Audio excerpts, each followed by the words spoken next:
इस वीडियो में दी गई पुस्तकों के बारे में अधिक जानकारी के लिए डिस्क्रिप्शन में दी गए प्रकाशक की वेबसाइट पर क्लिक करें।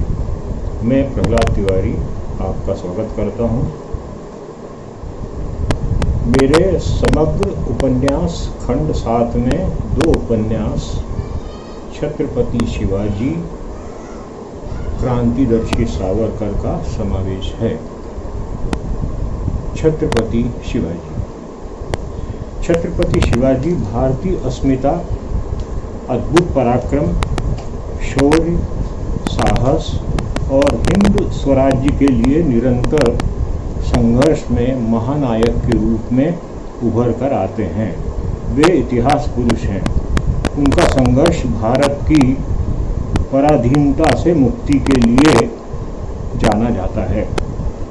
शिवाजी विदेशी आक्रांताओं की प्रवृत्तिगत मनोवृत्ति से अवगत थे और विशेषज्ञ भी थे, अतः उनकी साम्राज्यवादी कपट नीति का प्रतिकार अत्यधिक आक्रामक शैली में किया। यह सुखद संयोग है कि शिवाजी का आनुवंशिक संबंध मेवाड़ के सिसोदिया वंश से रहा है, अतः महाराणा उदय सिंह और महाराणा प्रताप के छापामार युद्ध पद्धति का शिवाजी पर आनुवंशिक प्रभाव है। पर्याप्त संसाधनों के अभाव में भी मेवाड़ के महाराणा प्रताप ने छापामार युद्ध पद्धति से अपनी स्वतंत्रता को सुरक्षित रखा। शिवाजी ने उसी परंपरा का निर्वाह करते हुए सशक्त मुगल साम्राज्य से मृतप्राय कर दिया और हिंदू स्वराज्य की स्थापना की, अपना वर्चस्व स्थापित किया। मुगल साम्राज्य की औपचारिक समाप्ति का श्रेय शिवाजी को है। हिंदू जाति की 1000 वर्ष की दास्ता और प्रतिरक्षात्मक मानसिकता को आक्रामकता की ओर अग्रसर किया। शिवाजी ऐसे प्रथम योद्धा थे जिन्होंने नौसेना को युद्ध क्षमता के लिए आवश्यक माना। उनकी नौसेना इतनी शक्तिशाली थी कि अंग्रेज और डच भी उनसे भयभीत रहते थे। शिवाजी की चारित्रिक दृढ़ता, कुशल नेतृत्व और प्रजाहित के कार्यों ने उन्हें लोकप्रिय बनाया। वाम यानी लेफ्ट आधुनिक तथाकथित इतिहासकारों ने शिवाजी महानायक का अवमूल्यन किया है। शिवाजी द्वारा प्रयुक्त छापामार युद्ध पद्धति, जिसे मराठी में गनिमी कावा कहा जाता है, तो फिदेल कास्ट्रो और चे गुवेरा ने भी इस प्रणाली से अपने स्वतंत्रता की रक्षा की।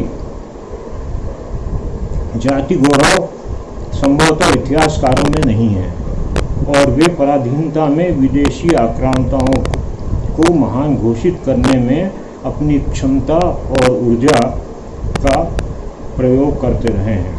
यही मानसिकता स्वतंत्र भारत में आज भी मौजूद है। भारत भूमि के विभाजन का दंश उनकी अनुभूति का विषय नहीं बनता और अस्तित्वहीनता का संस्करण बन जाता है। जो लोग भारत भूमि को अपनी मातृभूमि मानते रहे, शिवाजी ने सम्मान किया। शिवाजी की अश्वारोही और पैदल सेना में मुसलमानों को महत्व दिया गया तथा नौसेना में कप्तान का पद भी मुसलमानों को दिया। शिवाजी ने विरोध किया प्रजा के उत्पीड़न का, धार्मिक उन्माद का, धार्मिक आस्था के प्रतीकों को नष्ट करने के दुष्कार्यों का, मुगलों द्वारा जारी जजिया कर का। दक्षिण भारत में धार्मिक कट्टरता उतनी प्रबल नहीं रही जितनी कि उत्तर भारत में। दक्षिण के मुसलमानी राज्य बीजापुर, गोलकुंडा तथा निजाम शाही में उनके प्रशासन में हिंदुओं की पर्याप्त भागीदारी थी। मुगल दक्षिण को बलपूर्वक अपने अधीन करना चाहते थे, जिसे शिवाजी ने असफल किया तथा हिंदू स्वराज्य की स्थापना की और मुगल साम्राज्य की समाप्ति की औपचारिक घोषणा कर दी।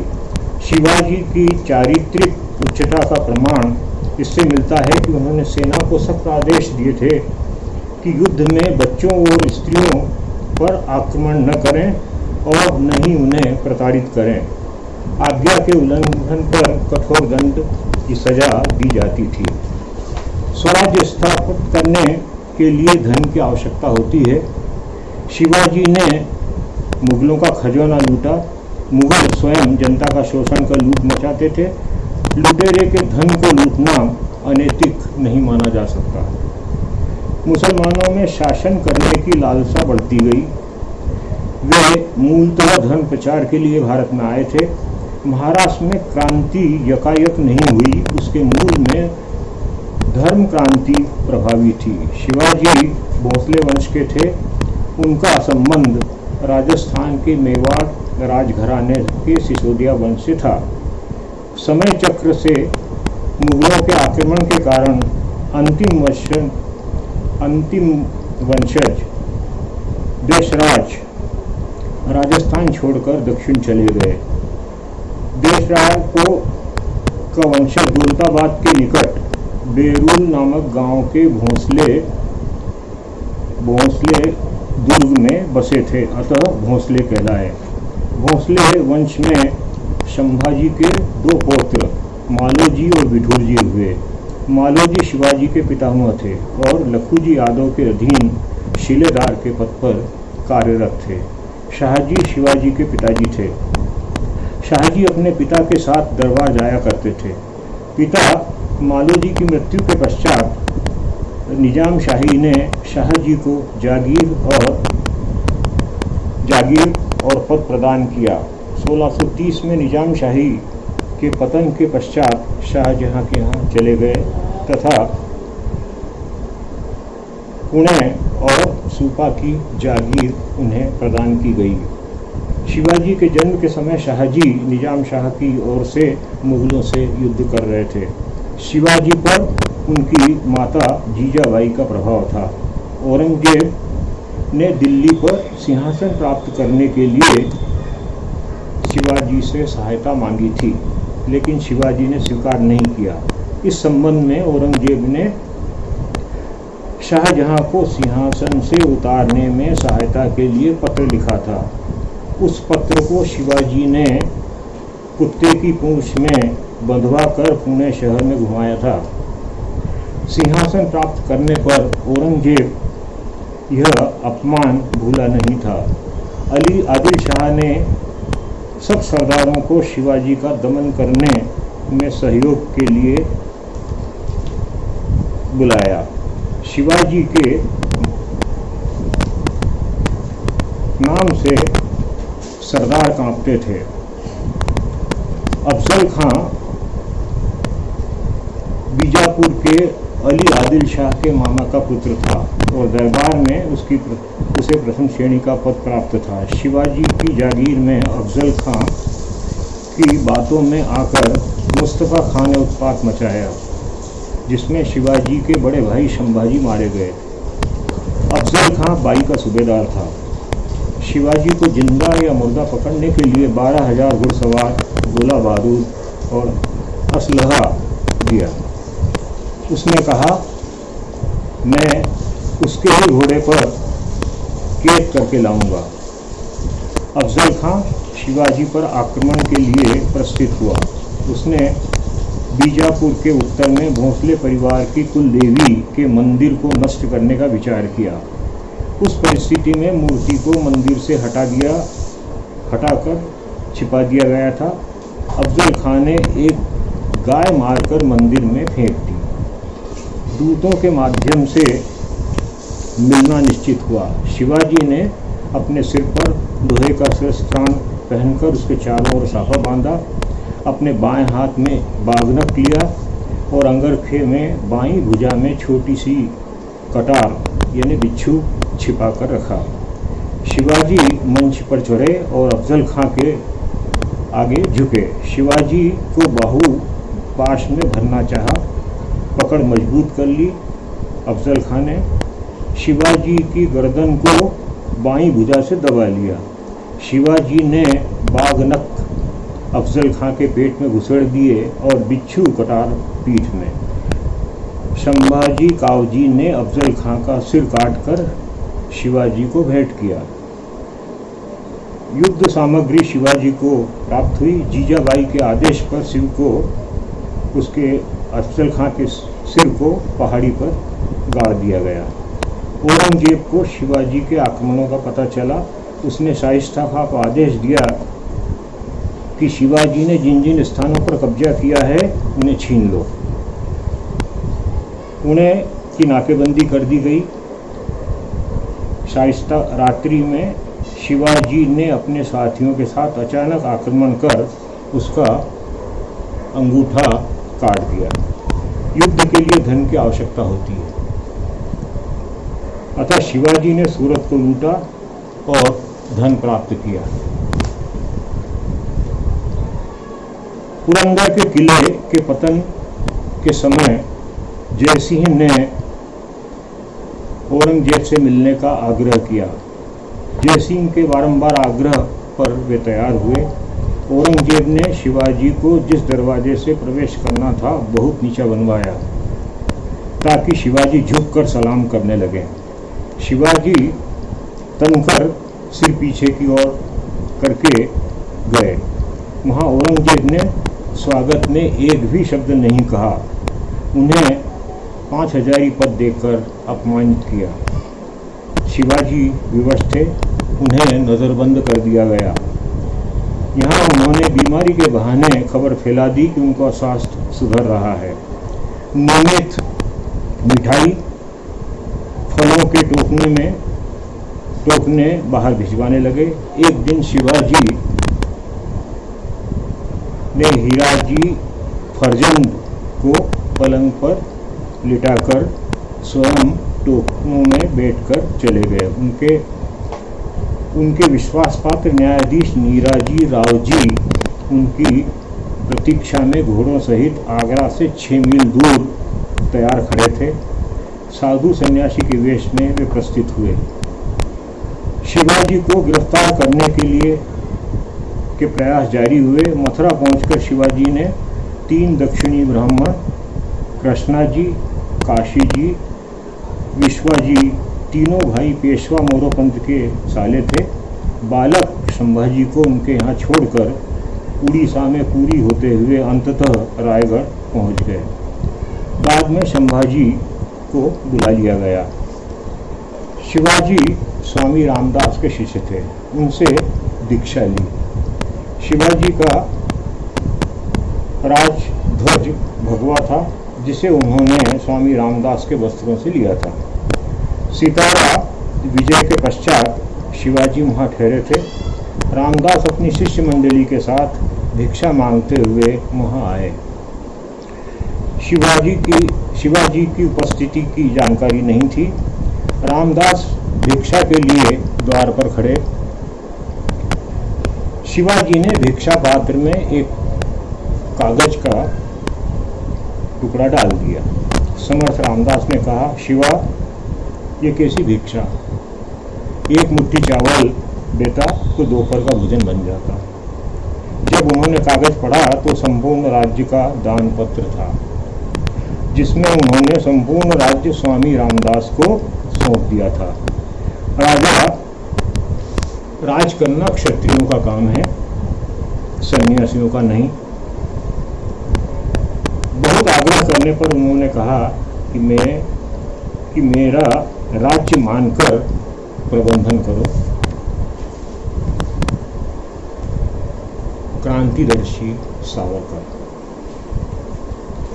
सावरकर ऐसे व्यक्ति थे जिन्होंने देश की स्वतंत्रता के लिए सर्वाधिक यातना सही।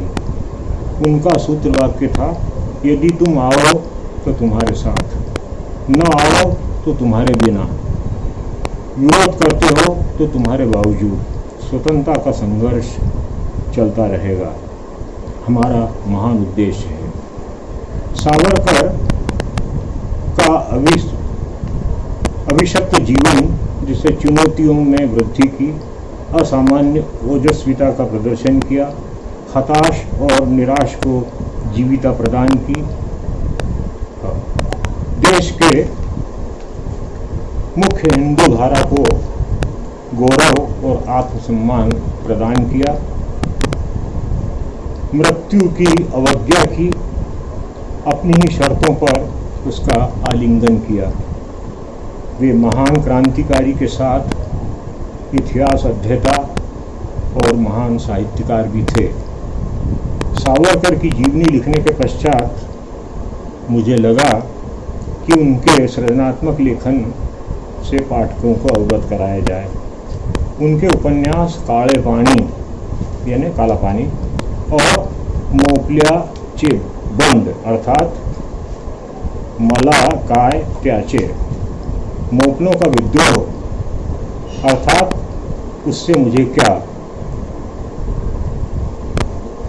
को इस अध्याय में विस्तार दिया गया था। उनकी अन्य रचनाओं में संगीत नाटक में है बहुशाप, संन्यस्त खड़क, उत्तर क्रिया, बोधिसत्व। महाकाव्य में कमला, गोमांतक, विरोच्छ्वास, सप्तर्षि। आत्मकथा माझी जन्म ठेप अर्थात मेरा आजीवन कारावास। शत्रुच्या शिबिरात, अथांग आत्मचरित, पूर्व पीठिका।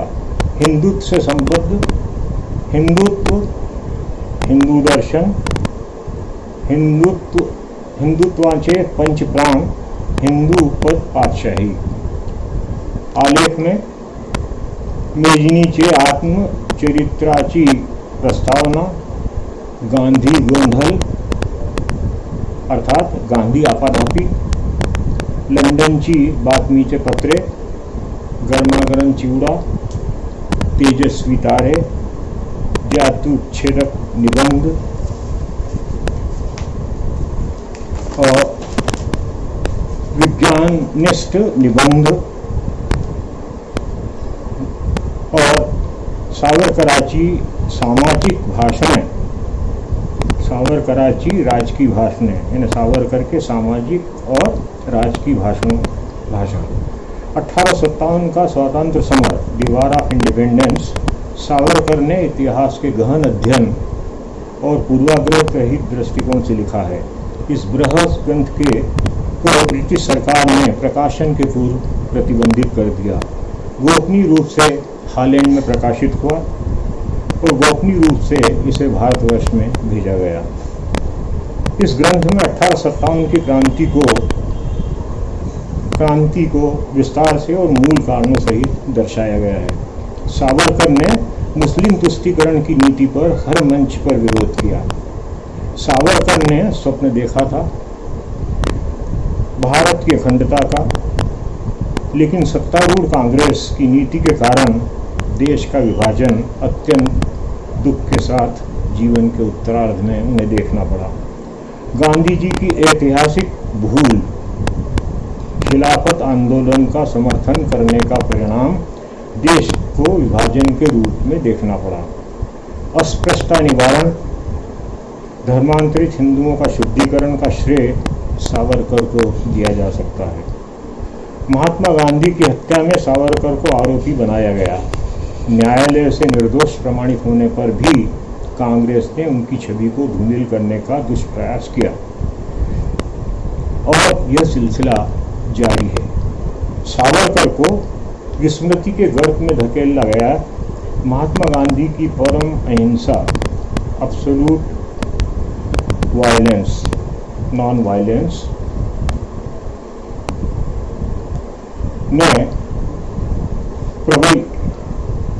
ने बहुत क्षति पहुंचाई। गांधी गोंधल लेख में सावरकर ने गांधी की यथार्थ, तार्किक और सप्रमाणिक आलोचना की है। सावरकर का पूरा परिवार देश की स्वतंत्रता के लिए प्रतिबद्ध था। उनके अग्रज बाबा साहब यानी गणेश पंत भी अंडमान जेल में बंदी रहे।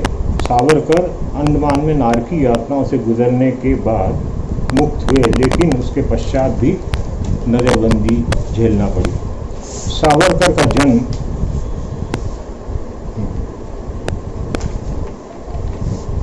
सावरकर का जन्म पौराणिक नगर नासिक जिले के भरगूर गांव में 28 मई 1883 को चित्तपावन ब्राह्मण परिवार में हुआ। उनके पिता दामोदर सावरकर के पूर्व पुरुष को उक्त जागीर पेशवाओं ने अपने शासनकाल में प्रदान की थी। उनके ज्येष्ठ पुत्र गणेश पंत के जन्म के 4 साल पश्चात विनायक सावरकर का जन्म हुआ।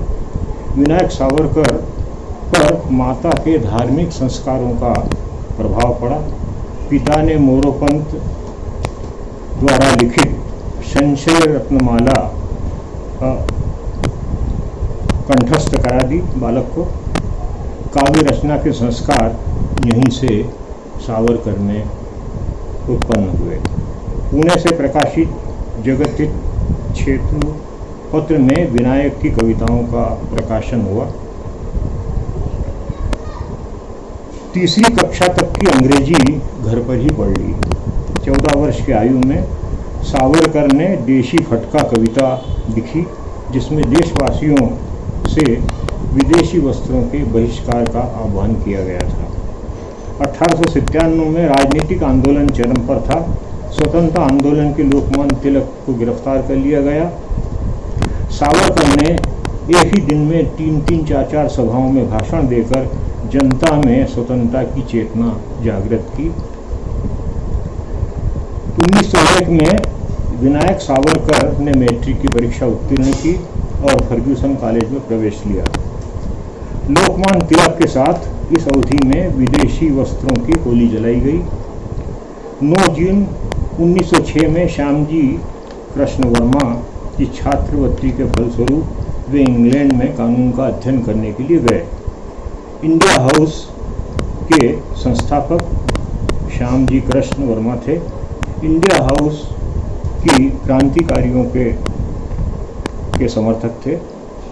इंडिया हाउस क्रांतिकारी गतिविधियों का आश्रय स्थल था, प्रशिक्षण केंद्र बना हुआ था। अतः वहाँ गांधी जी भी आए थे।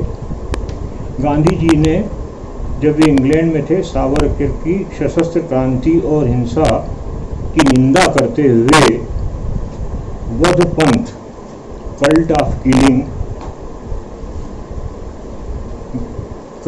में लिखा, जिससे ब्रिटिश सरकार को झूठी सूचना प्राप्त हुई। गांधी जी ने इंडिया हाउस से तब से दूरी बना ली। सावरकर ने मेजनी की आत्मकथा लिखी, जिससे घबराकर अंग्रेज सरकार ने पुस्तक को जब्त कर लिया। यहीं सावरकर ने 1857 के स्वतंत्रता संग्राम पुस्तक का लेखन किया। ब्रिटिश पुलिस सावरकर के पीछे पड़ी थी। अंत में सरकार यहाँ तक कि सरकार के भय से उन्हें कोई रहने के लिए मकान भी देने को तैयार नहीं था। वे पेरिस चले गए। सावरकर इंग्लैंड लौटे तो पुलिस ने उन्हें गिरफ्तार कर लिया।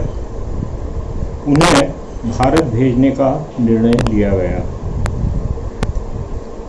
जहाज के इंजन में खराबी होने के कारण जहाज को मार्सेलिस की ओर मोड़ना पड़ा। शोध जाने के बहाने उन्होंने जेनेव से खिड़की का नाप लिया और समुद्र में छलांग लगा दी। अंग्रेजों ने ड्रॉब्रिज फेंका।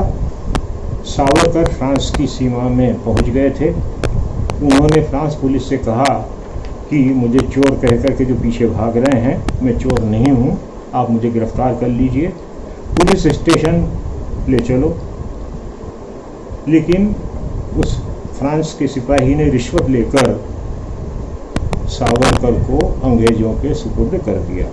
भारत में सावरकर पर मुकदमा चलाया गया। उन पर ब्रिटिश साम्राज्य के विरुद्ध विद्रोह का षड्यंत्र तथा बम आदि शस्त्र बनाने का प्रशिक्षण देने के आरोप में आजीवन कारावास की सजा दी गई। एक अन्य मुकदमे में पुनः आजीवन कारावास अर्थात एक ही जन्म में 2 कारावास की सजा देकर अंडमान काले पानी भेज दिया गया। यहीं उन्हें कोलू में तेल निकालना पड़ता था, भारी यातनाएं दी जाती थी। इसके पश्चात उन्हें जेल से मुक्त किया गया। गांधी हत्या में उन्हें आरोपी बनाया गया तथा किंतु न्यायालय ने उन्हें बरी कर दिया। इसके बावजूद तत्कालीन सरकार का उनके प्रति विद्वेष बना रहा। शेष साहसिक कार्यों का उल्लेख क्रांतिदर्शी सावरकर उपन्यास में दिया गया है। छत्रपति शिवाजी क्रांतिदर्शी सावरकर के प्रकाशक इंद्रप्रस्थ प्रकाशन दिल्ली हैं। ये पुस्तकें उक्त प्रकाशक से प्राप्त की जा सकती हैं। यह वीडियो यहाँ समाप्त हुआ। अगले वीडियो में मैं अपनी 2019 में प्रकाशित कविता संग्रह शब्द यात्रा और उपन्यास विस्थापित के बारे में आपसे रूबरू होऊंगा।